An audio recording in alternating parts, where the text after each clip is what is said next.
Ngayong araw naman guys ay nakabili na nga pala kami ng pangarap naming Ferrari dugong at grabe guys, tinest drive ka agad namin at napaka-smooth talaga ng andar nito kaya samahan nyo kami. So what's up mga kanapadaan lang. So ngayong araw nga guys ay maaga nga pala kami tinanghali ng gising para manguha nitong mga malalaking lukan. Kaya nga pala guys kami nanguha at magluluto nitong mga malalaking lukan kasi nga guys pupunta tayo doon sa bagong bili natin na tricycle. Ay mali pala guys, Ferrari pala. Dahil nga guys nag-request sa atin yung gumagawa ng sidecar ng ating Ferrari. Eto, hihingi daw siya ng mga lukan at eto yung ireregalo guys natin sa kanya.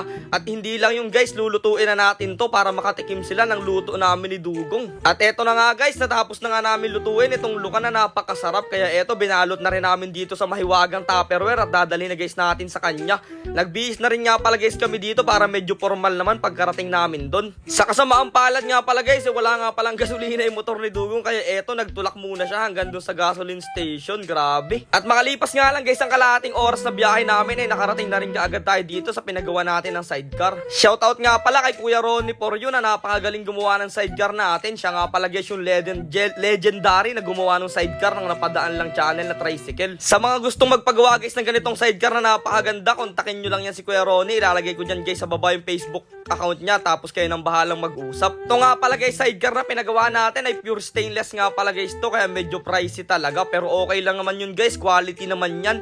Kasi nga guys, medyo malapit tayo sa dagat ay kailangan mga stainless itong gamit dito para hindi ka agad kalawangin. Madalas pa naman guys pag nagbablog kami ni Dugong ay basa kami ng tubig alat kaya eto kailangan talagang stainless tong gamitin natin para malabo siyang kalawangin. Sa ngayon guys ay tricycle lang muna yung kaya nating bilhin, talagang 3 gulong lang muna yung kaya natin sa ngayon. Sana guys balang araw ay makabili rin tayo ng 4 wheels. Pero sa tulong ni Lord guys, alam ko makakabili kami niyan kaya ngayon tiis-tiis lang muna at masisipagan pa namin. Kaya nga pala guys, bumili kami ni Dugong ng tricycle kasi nga guys, pag nagbablog nga pala guys kami, hindi nakakasama yung ibang kaibigan namin. Kaya eto, bumili kami ng tricycle para mas marami guys, mas masaya. Hindi naman kasi guys kami kasya doon sa mga motor lang namin ni Dugong. At sa kasamaang palad nga guys, ay umuwi muna kami dito sa bahay namin kasi nga guys, may inaasikaso nga pala kami maliit na negosyo dito.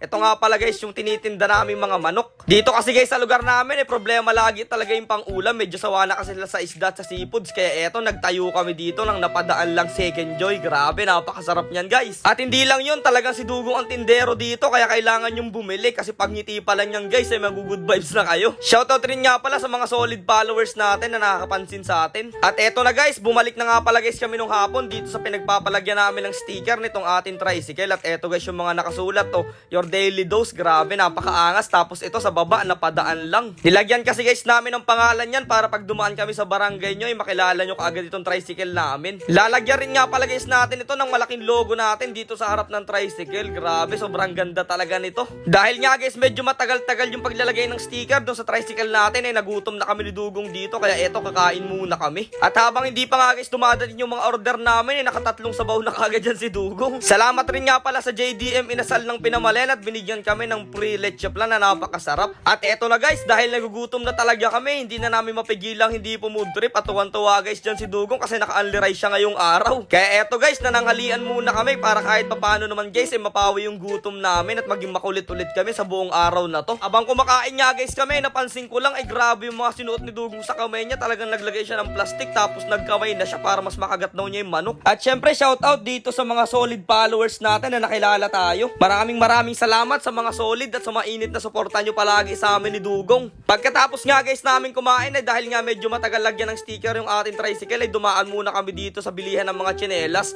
At bibili nga pala guys kami kasi favorite ko talaga tong Iron Man tapos kay Dugong naman daw tong Batman guys.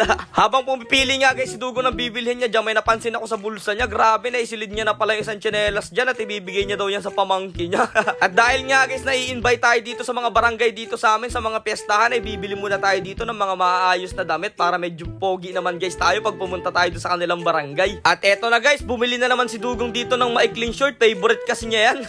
At ayun, maya-maya lang guys, bumalik na kami dito sa tricycle namin at grabe guys, napakaganda talaga tong ating tricycle na to. tayo. Kitang-kita nyo naman guys yung nakasulat, your daily dose, tapos napadaan lang channel.